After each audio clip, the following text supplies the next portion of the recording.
Okay, so I can see people logging in and filling up the attendee list. That's excellent. It's always good to see everybody joining at once, which is all good.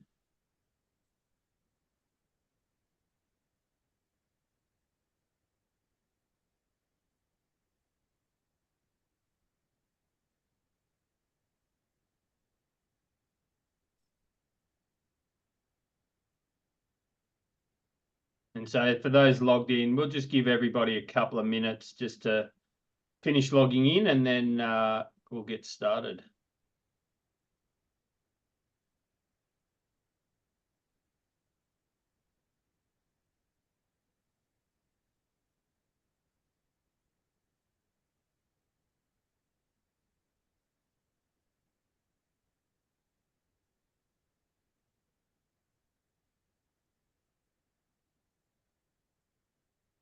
So I am mindful of people's time and particularly grateful for those people that log in and are on time. So as soon as we hit 7:02, I'll kick off. Sounds great, Daniel.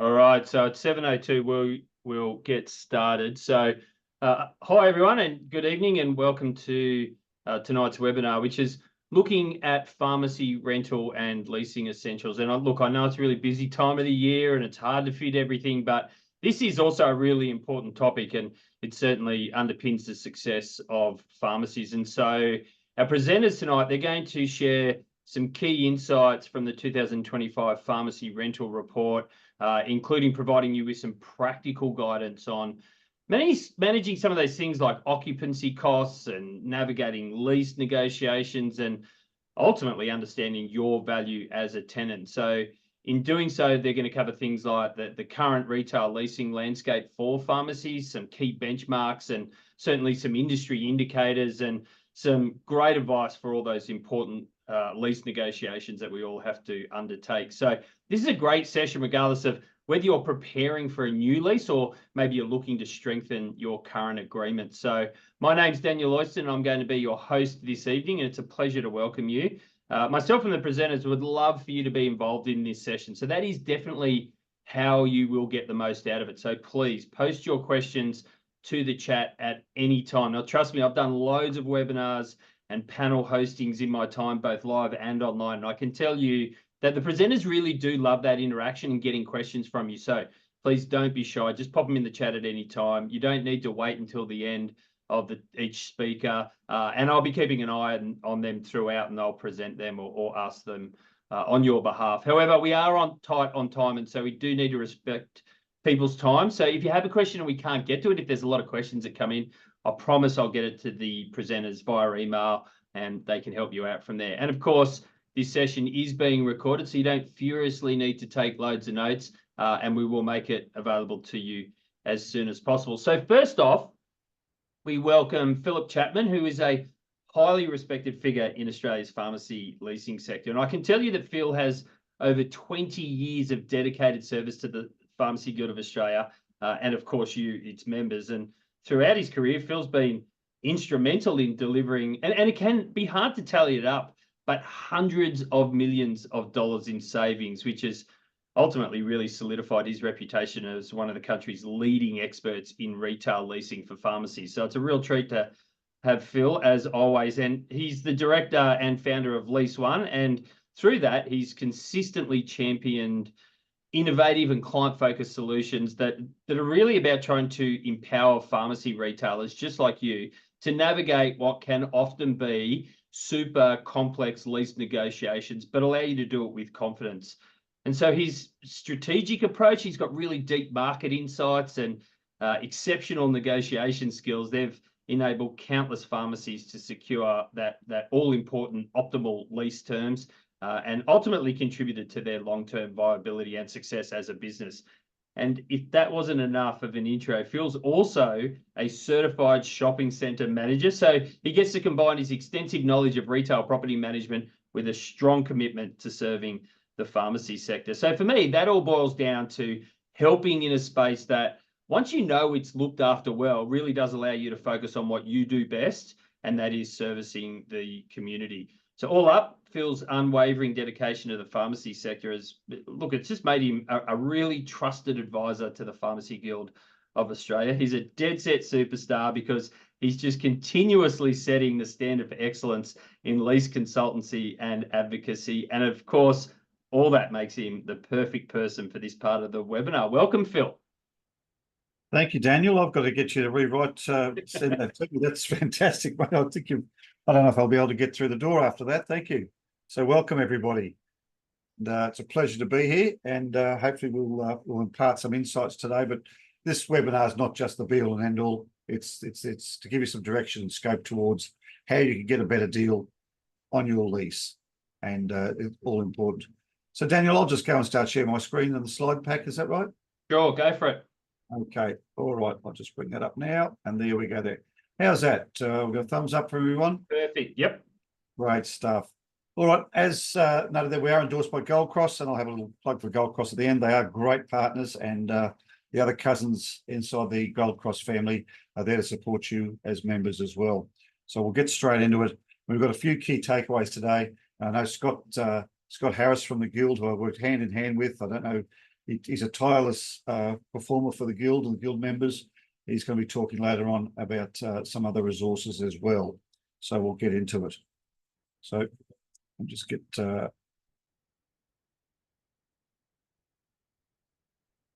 So tonight, or this evening rather, there's two core must-dos I really want to get across, and particularly this time of year, because this time of year, you're going to be flat out busy, busier than ever. And hopefully you're really trading your socks off as you get into the break here. But also too, you've got to start after the busy time. It's time to sit down and reflect and planning for 2025 and into 2026. And you should be looking ahead. And leasing tonight, we're going to be talking about time.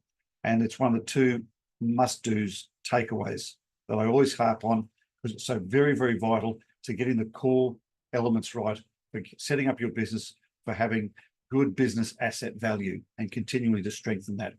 So the two core must-dos tonight are going to be: one, leveraging time; two, understanding your numbers, how the land performs for your business, not the other way around. And when you pay the rent every month, I bet you it feels like that.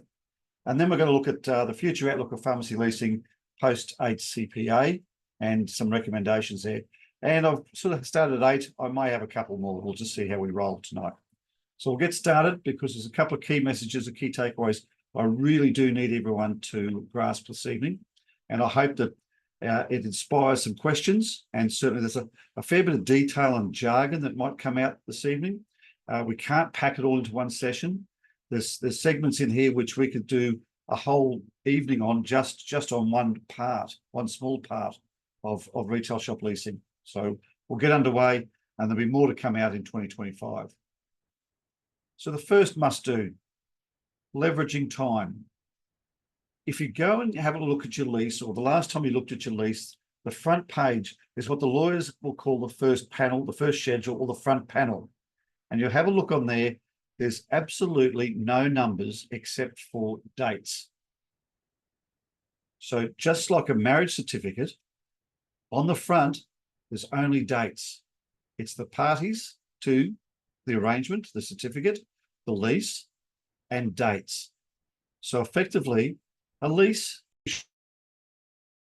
should be treated like a marriage certificate. Quite simply,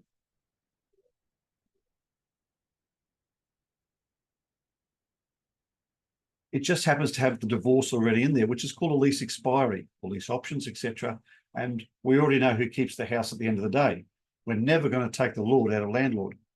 So whenever you're looking at your lease, always look at time, because at the beginning of your lease, the front page of your lease, the first part of it, the first detail you see is who the landlord is, who the lessee or tenant is, and who's the bride and who's the groom, who are the parties to the arrangement, and you see the dates. And the dates say your commencement date and your expiry date. Fortunately, if you've got some lease options, it may mention they've got further options there. But other than that, there's no numbers there about rent. There's nothing about the size of the premises. There's nothing about rent reviews. There's nothing about any other mechanisms except time. So if it's so important, time is so important that it must be on the front page of the lease, that's the mindset that we need to have as well to understand it. So, but like every relationship, like most marriages, of course, they start out full of wonder and expectation, but sometimes they feel like an episode of Married at First Sight. And this is a pretty graphic example here, but the relationship between lessee and landlord is an important one. It's a relationship not where, I want you to fall in love with each other, but you need to understand each other, and certainly need to understand how they tick.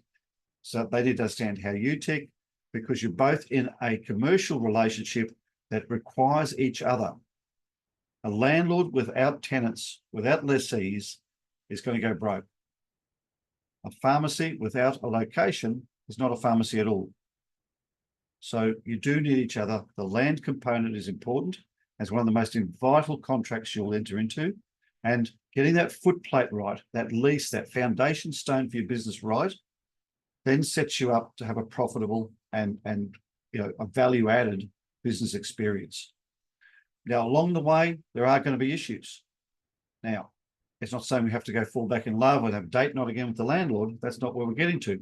But what you need to do is have a working relationship where if there are issues, they can be dealt with respectfully, they can be dealt with professionally, and with every commercial courtesy.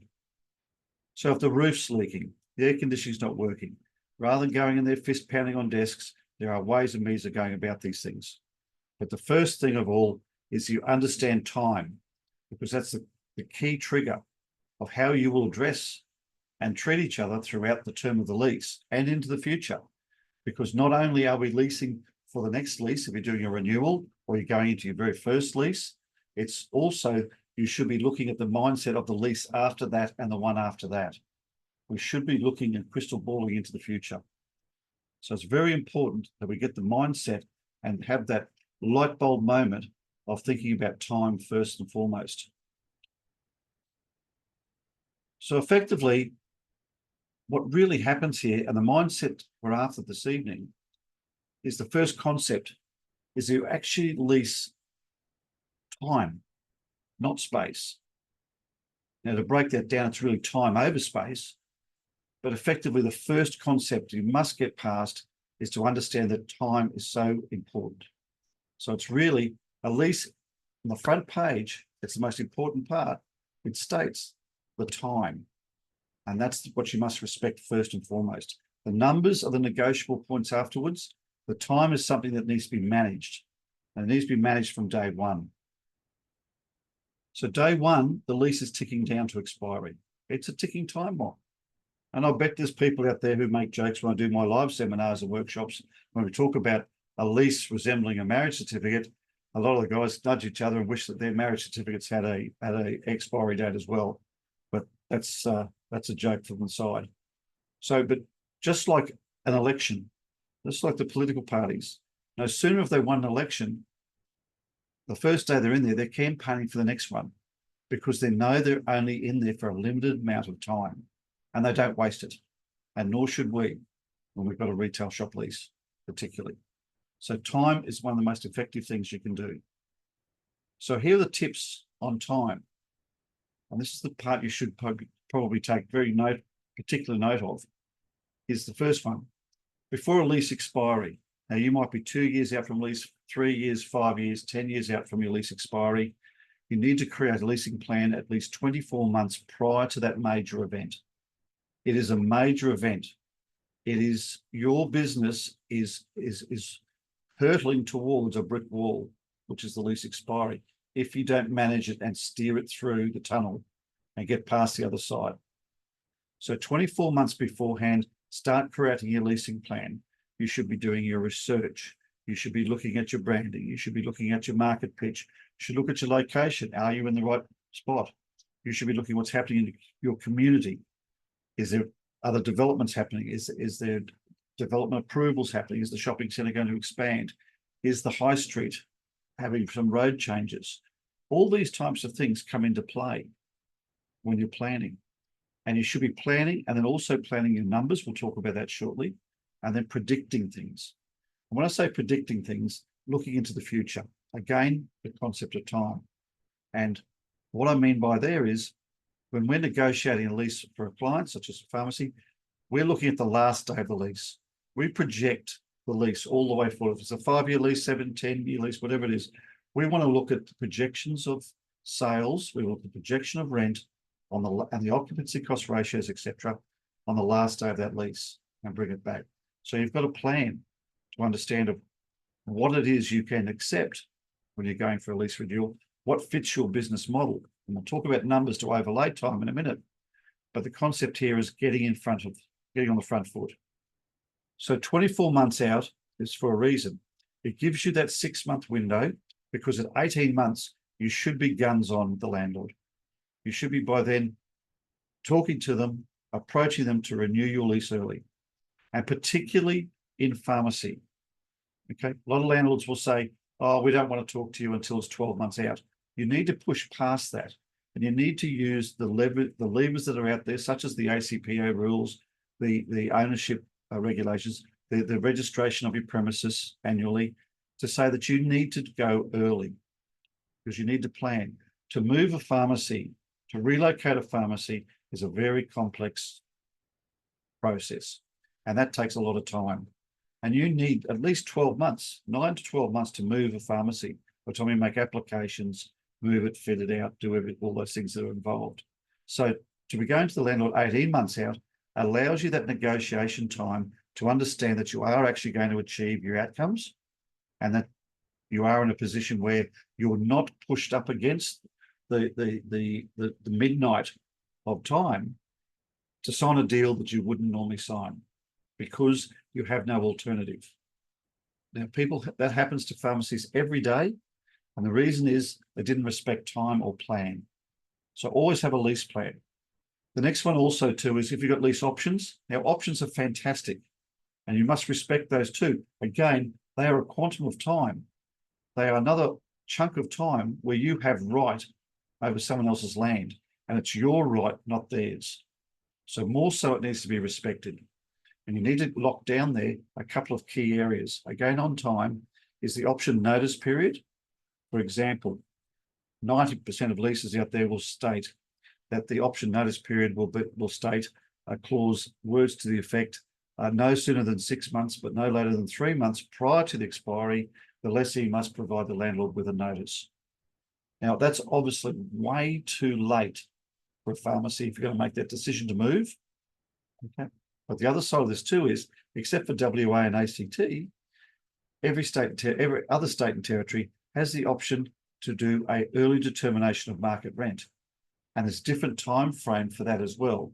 So for instance, in Queensland, that would be the 3 months prior to the 6 months prior to the last day.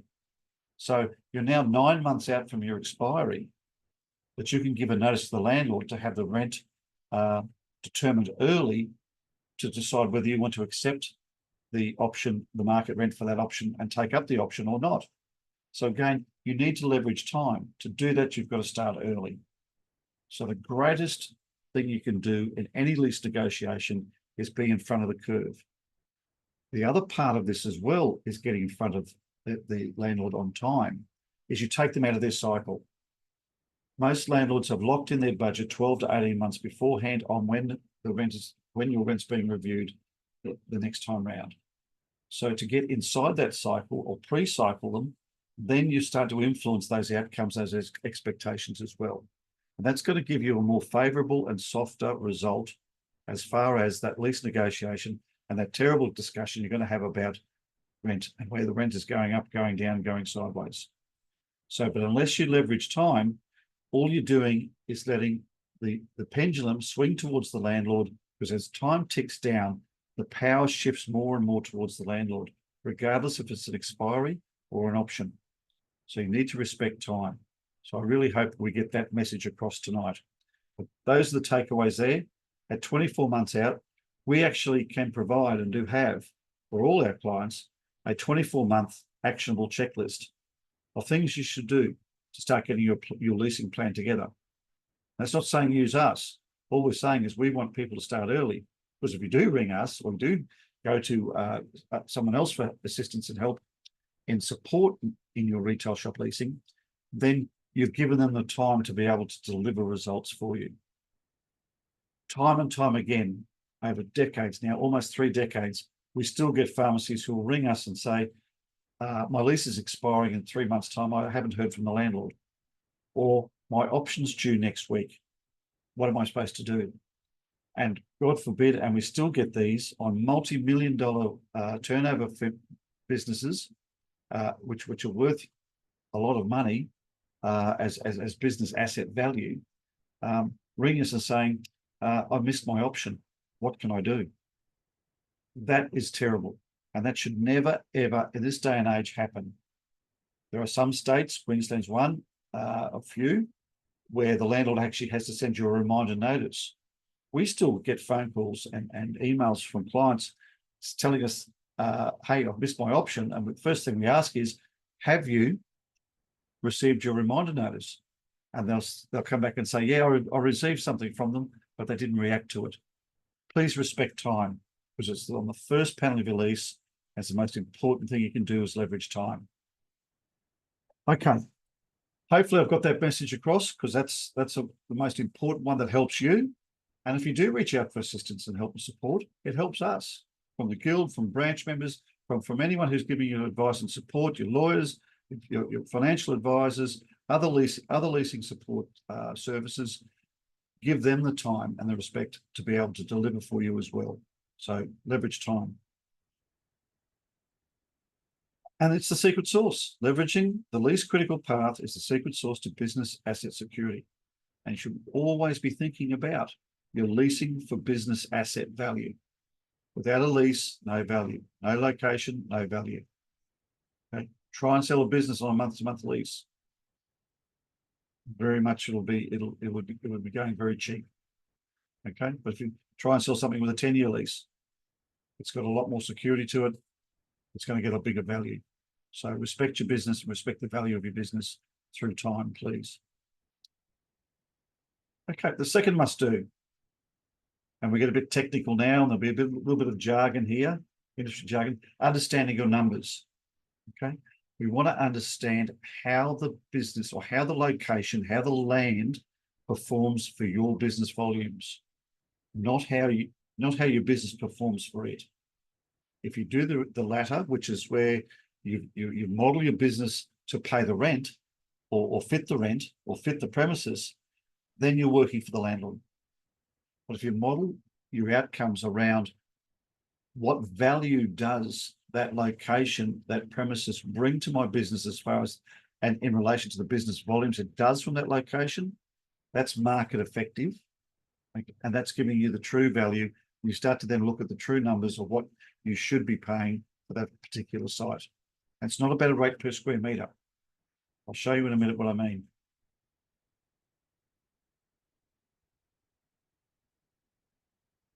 So first of all, in knowing your numbers, there's a ratio range here that we need to understand. And the rental reports, and I have done for ages now, many years, will talk about occupancy cost ratio. And this is what the concept of understanding how the land performs for the business, not the other way around. It's the rent, the gross rent, your rent and outgoings, promotion levies, excluding GST, of course, divided by your gross sales, okay, excluding GST, as a percentage. That gives you what's called an occupancy cost ratio. Now, a quick example there, given the limits of time. If, for instance, you're turning over $1 million and your rent's $100,000, your occupancy cost is 10%. It's a very simple equation, but it's an important equation because it's a ratio that gives you an immediate snapshot of how the land performs for you. Now, everyone's going to say, oh, look, how much rent per square meter should we be paying here, or how much rent per square meter, or the people next door are paying this much rent per square meter, I'm paying more. Rent per square meter is strictly how landlords measure their performance, their successes. And because landlords have been doing that for so long, we've started to adopt their position. This is why people talk about agents, landlords will talk about the rent per square meter the landlord needs to achieve, because that is the measure of their success, how they can value the land. What we need to be talking about is sales per square metre. How does that land perform for you?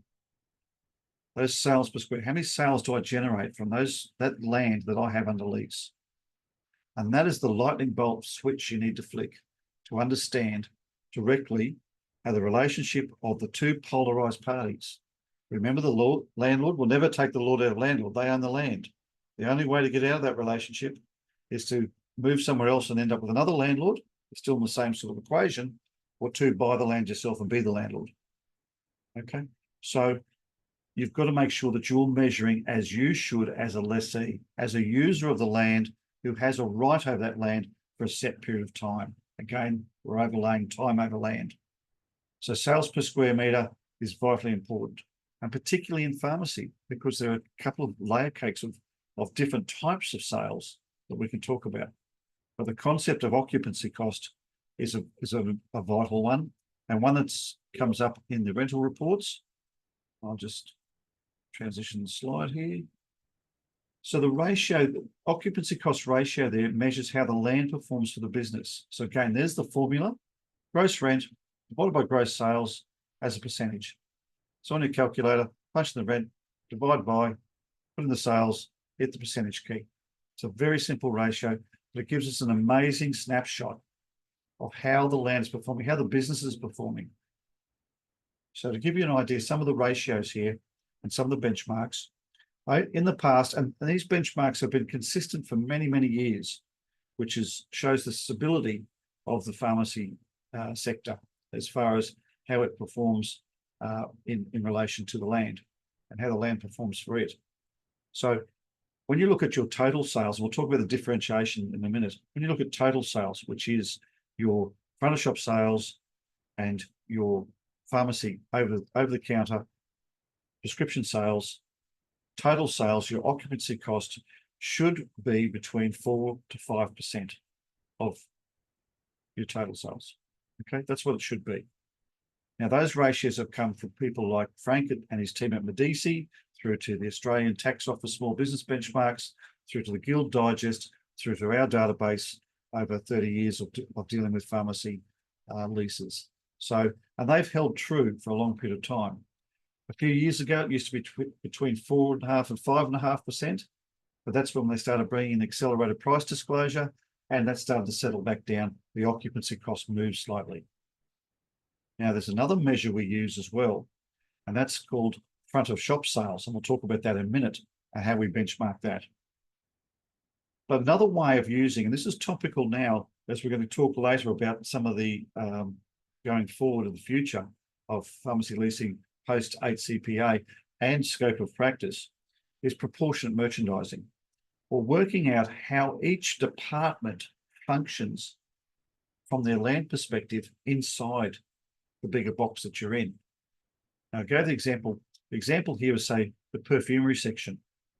So if you looked at your perfumery section, you looked at the sales per square metre you get from there, divided by the square metres that are there and the rent over those specific square metres, and worked out the occupancy cost ratio just for that department, we're seeing when we do that exercise with clients that they're packing up their perfumery department and they're actually putting in a consult room, because they bring out perfumery onto promotional stands at Valentine's Day, Mother's Day, and Christmas.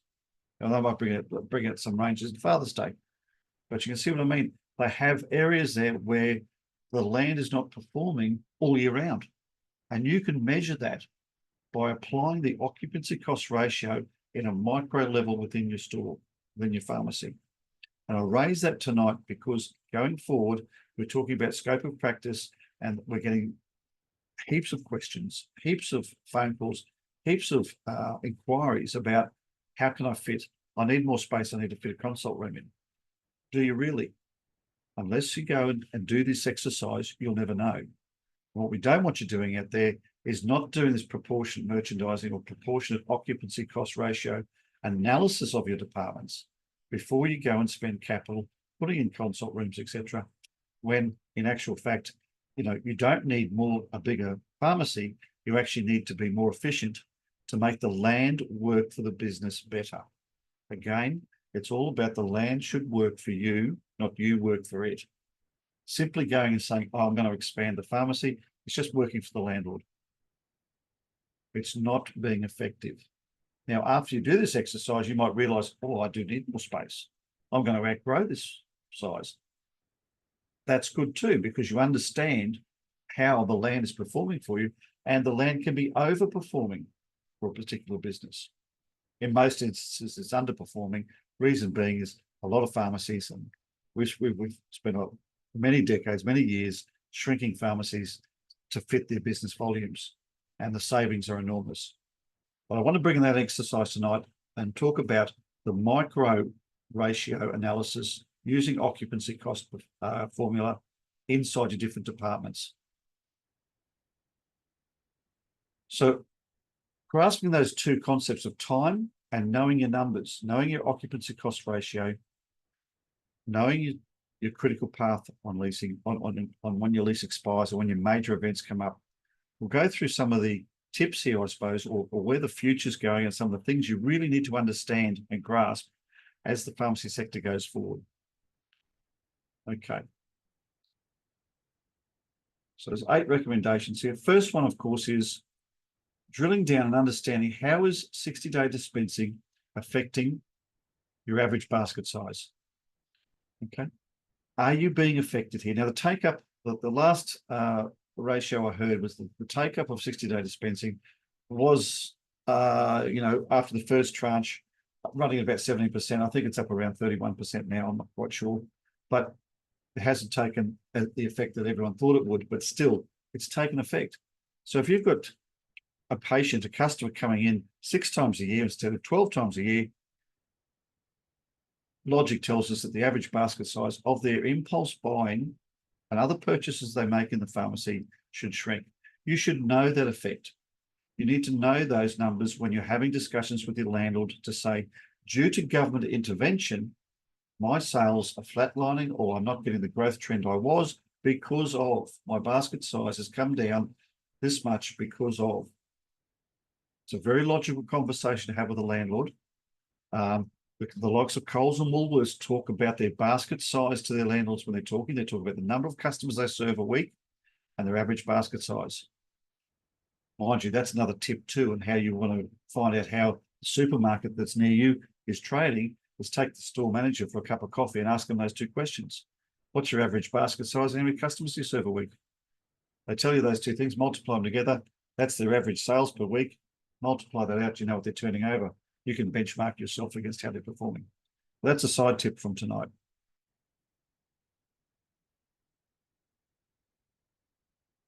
Okay, the next one is how best can you get your return on investment on space under lease? What I was just talking about before, review your proportion merchandising and services mix.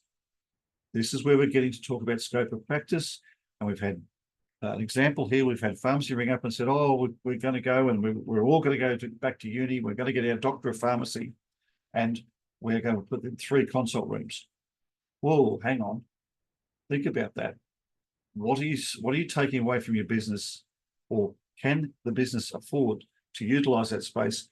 And what is the return on investment for that space? For one, the capital, we'll talk about that in a minute. But 2, what is the proportionate merchandising effect? And I'm not saying don't do consult rooms. What I'm saying is you need to manage how you do it. The space is there. Make sure the space is giving you a return on investment and apply it wisely. Know your RFOS sales per square meter. What the hell is he talking about? RFOS is retail front of shop sales. We talked about doing your occupancy cost ratio on your total sales before. A very important ratio here is your retail front of shop, excluding all pharmacy, all professional services, high cost drugs, everything, rats, all those types of things from the past. Just the retail front of shop sales, all those sales that do not require a pharmacist. It's not over the counter, it's just retail sales. That's a very important ratio because we can measure the size of the footprint, the size of the space you actually need from that ratio, because that will give us a very clear indication of the land you need, not the land you don't need, and also the land you don't need under lease. So understanding both things, your total sales and your retail front of shop sales, per square metre is very valuable. Give you a quick one here, but time permitting tonight, we would look at benchmarking your retail front of shop sales per square metre at between 5,000 and 7,500 per square metre per annum for a community pharmacy in a strip, from 7,500 to 10,000 for a branded pharmacy in a medium range shopping centre. Then for a large regional, super regional shopping centre, that's branded, 10,000 square metres upwards. Again, understanding that gives you that benchmark to understand how you use space better and how you get the most return on investment from the land under lease. Okay, and this is how we benchmark pharmacies twice. We benchmark at total sales and retail front of shop sales. And when we benchmark you, we're looking first and foremost the total sales. Is it between 4.5% and 5.5%? And then with retail front of shop sales, because it's a different metrics, we're treating it just like a pure retail store, not a pharmacy store, not an approved premises. That's somewhere between 10 and 12%. So if we see a pharmacy there that's trading at total sales between 4 and 5% occupancy cost, retail front of shops are between 10 and 12, and their sales per square metre is running between, depending on where they're located, we'll say it's in a high street strip, between 5,500 and 7,500. I'm giving that 3 ticks. What I'm looking for there now is this is a good business. The land is performing well for the pharmacy. I want to extend this lease early, and I want to be leasing for higher business asset value. And this is where you're going to maximize your returns in the future by understanding and getting the land component right. Sounds a bit complex. We're packing a lot in tonight, but these are the tips you need to understand. Plan future refurbishment, presentation and merchandising. Again, planning expenditure. If you're thinking about doing refurbishment, plan it, cost it, look at if it's going to give you a return on investment. Okay? Because we want you to plan it and know it and document it, because we're going to talk to the landlord about it in a minute. So anything you're doing there, I'm repainting, I'm re-signing, upgrading my signage, I'm going to replace the carpet, hey, I'm going to move a wall, I'm going to put a consult room in, I'm going to remove my perfumery displays and shelve it and do something else there because that works better. Whatever you're doing, you should always put that capital, however small, on the table at any stage in the lease. Before you spend that money, go to your landlord and say, hey, I'm looking at putting a consult room in. The reason is we're now going down to the scope of practice. We're doing all these vaccinations. We've got people queuing up. We need to have that space to do there. Landlord's going to cost me $30,000, $40,000 to put it in. I've got a basin and this and that. Look, it's going to attract more people to your property. If you could help me out here, if you could pay half, or if you can do this, or you can pay for the signs, or you can pay for the painting or the plumbing, at least you've asked the question. Time and time again, I shake my head because everyone rushes in, does these things, and never asks the landlord for assistance and for some capital. The answer may be no, but certainly when it comes around to a lease negotiation, you can say, well, I've done these improvements to your property, and they're aware of it. It's not a surprise to them because you came to them and asked them. So you can always leverage that capital, however small. The other side of that too is you need to get the landlord's initial approval anyway to make changes within your tenancy. So why not leverage that at any stage? Now, the leverage might be not capital. It may be, hey, landlord, to do this, I've got to borrow a bit more money from the bank. I need another 2 or 3 years added to my lease. Or I need the next rent review waived. In like or kind, the compounding savings in both of those could be tens of thousands of dollars. So put quite simply, by not asking, you are leaving money all over the floor of your pharmacy. Please don't be in that situation. It is money for jam. By asking the question, no doesn't hurt us, but then we turn no into something else. A waived rent review, an extension of the lease term. You find benefit and value and higher return on investment and higher performance of the land back to your business value through other means. It doesn't always have to be the cash up front. I'll keep pushing ahead. I'm conscious of time.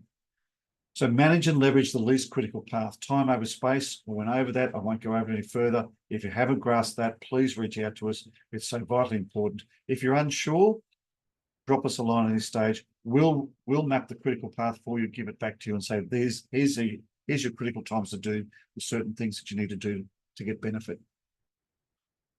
Okay, all investment must deliver a return on investment within the least critical path. Okay, or over the term of the lease. So what we're looking at here is to amortize any investment. Again, going back to the consult room, $30,000, $40,000, paid landlord, I need to amortize that over the term of the balance of the term of the lease. I've got 3 years left to go.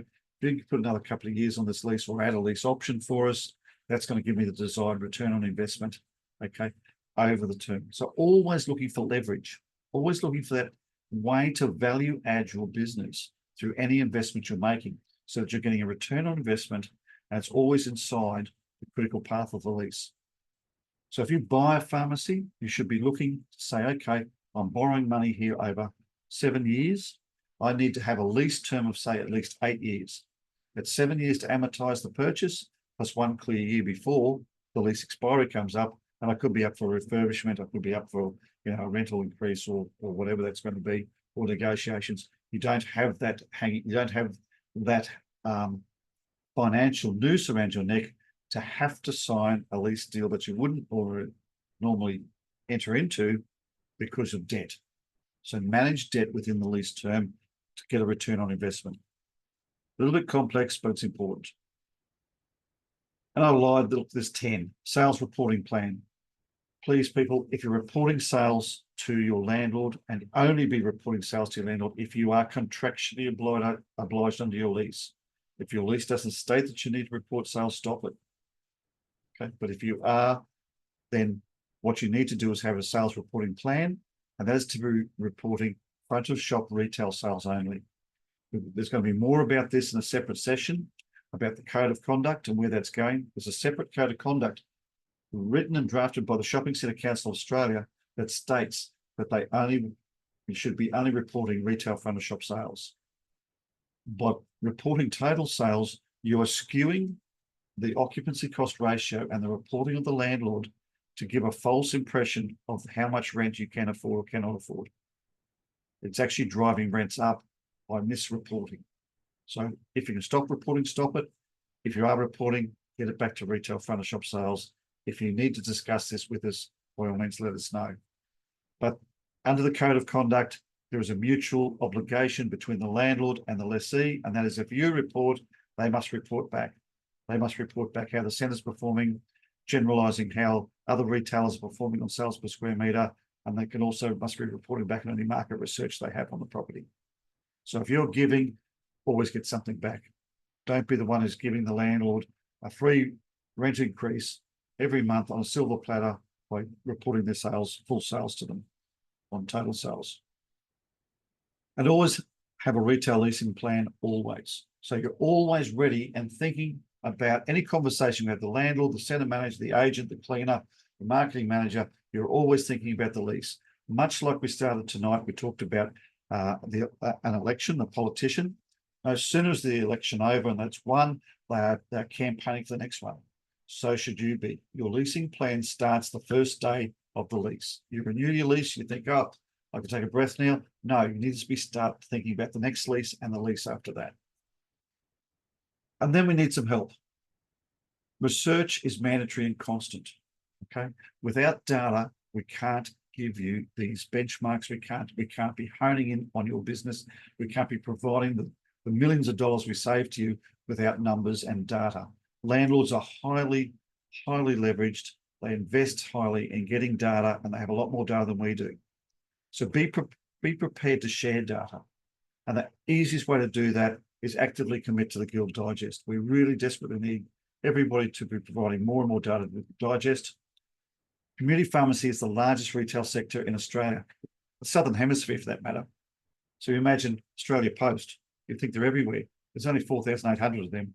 There's almost 6,000 community pharmacies in Australia. So we're the largest. Okay. Imagine if we had the data of 25% instead of 5% of all the pharmacies out there. That information data is so powerful. we would be able to have the one up on landlords like you wouldn't believe. So please, commit to the Guild Digest, because about giving, you get back. When I go to see a landlord, I take 5 things. 1 is our lease simulator report. 2 is a copy of the rental report. 3 is a copy of the digest. 4 is a copy of the ACPA location handbook. And number 5 is usually data about alternative premises. I'll get back to that another time. But the Guild Digest travels with me every day. So does the rental report, so do the ACP location rules. Now, we need those tools day in, day out to deliver for you. But if you're not delivering data into those resources, then it's not going to work for everybody. So help the PGA help you where it counts. So I'll close out now. We'll get into Scott's session. But first of all, if I could just let you know there that when you see the recording, you can contact us there. Just go to lease1.au. You can book a phone call, and it's free of charge. Members get so much support and love. And we've got free resources for you, free ebooks. We've got free lease simulator. We'll be able to give you some tools to get you on your way. And I'd just like to acknowledge that our relationship with Gold Cross has been over 15 years now, with the Guild almost 30 years representing members. But there's also our cousins who also are in Gold Cross as well. So by all means, we work closely together. We're all here to support you, and we all have special offers for each of you. So that's it for me. I crammed in as much as I could, Scott, with not as much jargon as I normally do, but there's so much to unpack there, mate. I could do it forever. You're not going to get off the hook that easily, Phil, because there's 4 questions here that I need to pose to you. So I'll just jump into them, we'll get through them, and then we will throw to Scott. So the first one says, looking to buy a pharmacy within the next 2 years and looking at metro versus rural options, do you think it's easier to negotiate a lease in a rural/regional area? Yes. One, because, and please, I say this with all due respects, more often than not, the landlord is less sophisticated. They value you, the pharmacy, and the usage more. And usually they're it's a family investment. It's usually very close to them. They're usually superannuants. They're not funds managers. So you're breaking down a few layers, and you're speaking to the people who really count. So rural, by all means, yes. Would it be fair to say also that that person, for want of a better phrase, potentially has another vested interest because you're a pharmacy in a rural or regional area that they would probably frequent, and so they want good people in their communities? Look, Daniel, having travelled out to central Queensland and central New South Wales, go to those country towns between Christmas and New Year, and the only one open is the pharmacist. Everyone else has left town. So are they valued? Most definitely they are. Did they continue paying rent through COVID? Absolutely they did. Do owners love pharmacy? Absolutely they do. In the pecking order, it goes, one of the 2 big supermarkets, then it's pharmacy. Then you've got second-rate supermarkets and third-rate supermarkets. Pharmacy is right up there. So by all means, Daniel, that's dead right. Very good. All right. Second question says, right now in the Sydney CBD, there's a big push towards digital healthcare. How would you suggest they accommodate potential changes in foot traffic when looking at a future, or it says future of a lease? Oh, look, you need to take that into account. I might give the example just quickly here of the big supermarkets, say Coles and Woolies. Let's not hide who they are. They now are doing upwards of between 20 to 30% of their business where the customer doesn't even enter the store. So to the point that they write their leases now to say that their sales reporting is reduced by 80%. So they acknowledge that when they're doing their rental deals with the landlords, so should we. So we should start be looking at, please excuse me for tonight, I'm using the royal we, I'm nowhere near as qualified as all the listeners here tonight. We should be saying that, yes, because there's less footfall, again, the 60 DD example I gave before, same with digital, same with where this is going, we should be leaning in on that. At the same token too, if you go down the pathway of scope of practice and you go to the doctorate of pharmacy, etc., put in consult room, you should be talking to them to say, I don't get the return on investment from the consult room. It brings more people in, yes, but to do that, that's a loss leader to try and drive front of shop sales. So you should be then leveraging that benefit. How do you have that conversation? You go back to that micro occupancy cost ratio review of your premises and your departments, and that'll paint the picture. Then use that in your conversation with the landlord. I hope that's helpful. I wonder if that partly goes towards answering the next question. And I'm going to ask the question, but I'm going to also mix it with something I was thinking about before. And the question is, if my landlord doesn't want to reduce rent, even though benchmarks are showing that it's too high for the market we're in, what can I do? Is there anything that can be done? And I was thinking earlier that if they're not really interested in negotiating on changing the price, are there other areas you can go after to try and get value? Absolutely, Daniel. So again, that tip where I said that when we're negotiating, we look at the last day of the lease. So to go to the last day of the lease and work it backwards and map that leasing map, I suppose, overlay to the landlord and say, well, you know what, if we're not going to move on rent here, at the end of this lease, I'm not going to get to the end of this lease. You're actually prosecuting risk that the business would fail. Then you get to come back and revisit some of the metrics. The metrics might be, well, those annual rent reviews have got to come down, okay, or waived. Or one of the big ones is, a lot of these times, is the footprint of the pharmacy is too large.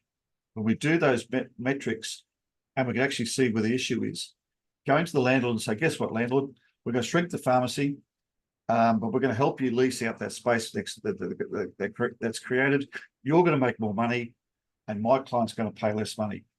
Now, that sounds like a magic trick, but it works because they're able to monopolize the landlord's return on investment because they can increase their rent per square meter. That's the only time I want to talk about rent per square meter. It's because we're gonna go do the landlord's job for them and get a better return for them, and then give all those savings in reducing the footprint to the pharmacy. So there are other means, but certainly it's case by case. There could be other levers as well. There could be contributions, there could be side deeds, there could be all sorts of reasons there to have what's called a face rent, an effective rent lease deal. There's a whole range. Happy to take that one offline and spitball a few more ideas with a bit more data. Yeah, very good. So the person that it's come in as anonymous, but the person who's done that or submitted that question, please just let us know if you want to continue that conversation with Phil or get in contact direct. Okay, Phil, last one. The question is, when renegotiating, can I ask not to include reporting sales anymore? And if so, how should I go about it? Absolutely, you should reach out. We'll send you a pro forma letter. Also, too, I don't want to preempt anything, but there's a lot of work being done. I know there's a lot of work that we're doing with Scott's department in the business support inside the Guild in relation to addressing this with the code of conduct, and also the issues coming forward is the perception of pecuniary interest as far as pharmacy ownership goes and pharmacy registered premises go.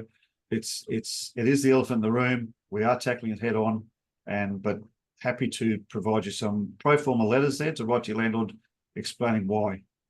Outstanding. That's a great answer. Pro formas. The job's almost pretty much done. Well done. So, and you alluded to Scott there. So next up, we have the Guild's own Scott Harris. And Scott is a workplace relations specialist with over 25 years of experience across multiple industry sectors. So at the moment, he's the Guild's Director of Workplace Relations and Business. But previously, he's worked in both public and private sectors as either the workplace relations manager or specialist, or even as the HR manager. And some of those have been for international companies. But most importantly, these days, Scott's experience and knowledge is being used to directly assist pharmacies in improving their operations regarding corporate performance and employment management as well. So, Scott, always a pleasure to get your insights and advice. Welcome to the webinar.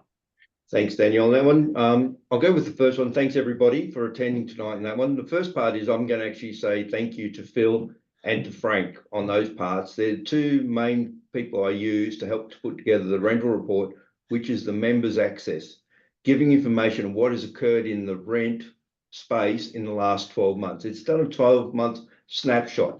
Without Phil and Frank's help in putting it together and helping me organise it, the document wouldn't be available to members in that area. It's taken us a long time to get it organised and get it into a format that's simple to follow and easy for you to read and have an understanding when you're going to walk into negotiations with your landlord about what is the most appropriate rent you should be paying for that premises that you have, on the size, on the location, on the foot traffic coming through with it, and see what comes out from there. So the 2025 rental report, it's out. It's going to be released tonight. It'll be available for members come tomorrow morning. You'll be able to download it from your members login site. It'll be written in there, and off it'll go from that. Now, it's taken us a good 3 months to get ourselves organised on this one and get the data into place to make it right to go with it. We've built it into 3 particular points to go with it from there. We built part 1. It's the overview of what is community pharmacy and what's going on out there. Then part 2 is built with the assistance of Frank Signani and his team on what is the rent that's being paid to people in the ground and what's happening around Australia. The third part is where Phil comes into it. Phil Chapman with Lease One is helping us write in a simple set of terms and words what should be you looking at when you're negotiating your lease again. It's giving you tips, it's giving you the ideas to do, it's giving you a format of things you should be following when you're thinking about renegotiating your lease. And I know I get this from Phil continuously. Members leave the renegotiations to the last minute. No, you should be thinking about renegotiating your lease 12 months, 18 months before your due date. Make sure you've got your information on hand. Make sure you know what you're going to do. Think about what you're going to be asking your landlord for in either reductions, changes, assistance to go with, which Phil was talking about a moment ago. But if you don't do that, it makes it very hard to get what you want to achieve to make your business better and deliver the primary health care you wanted to the patients or the community on that side. So it's on there. Come tomorrow morning, it'll be live to go with it. Jump on board, download it from there. It's built in there's 4 items on the page you'll see. One is the whole document in one document to go to. The other 3 are the broken about parts. So you only have to download the section that you really want to think about and read through in more detail at that time. Same as if you're a member in that, you do have the ability to contact the guild at the branch level or myself at national to ask those questions. I'll be upfront. I'm not the expert in leasing. I will go find my experts to help me work the way through it, looking at the codes, looking at the legislation, looking at the leasing arrangements. And I will engage with them to get the right answers for you. And if they haven't got the right answers, we'll find people who will help you to get the way through. You're not there on your lonesome. Use the massive community pharmacy network to help you through this process. It could make your life a lot easier and make your time a lot better from there. From my part of view, it's more to say it's a thank you. Find the document, use it. Please engage with us to give the data because it helps us give everybody the right picture to go with it.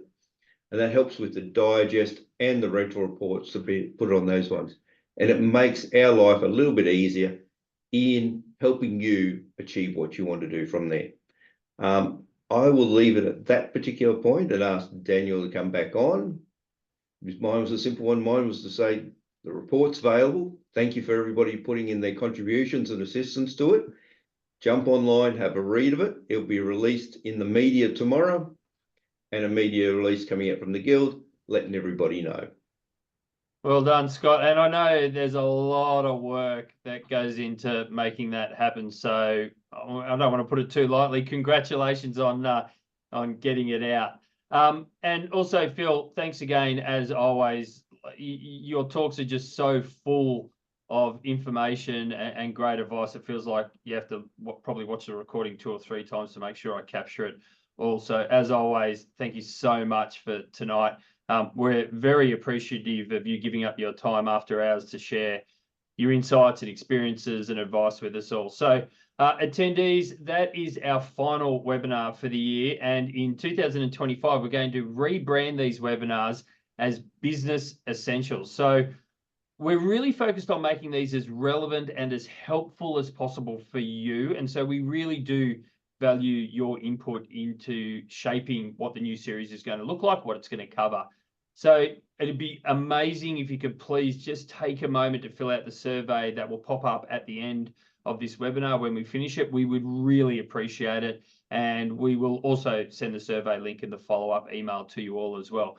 A reminder, as always, that a recording of this session will be available shortly on the Guild's YouTube channel. So you'll receive a follow-up email tomorrow, which you can then respond to with any more questions for Phil or Scott, or suggestions for the new Business Essentials series in 2025.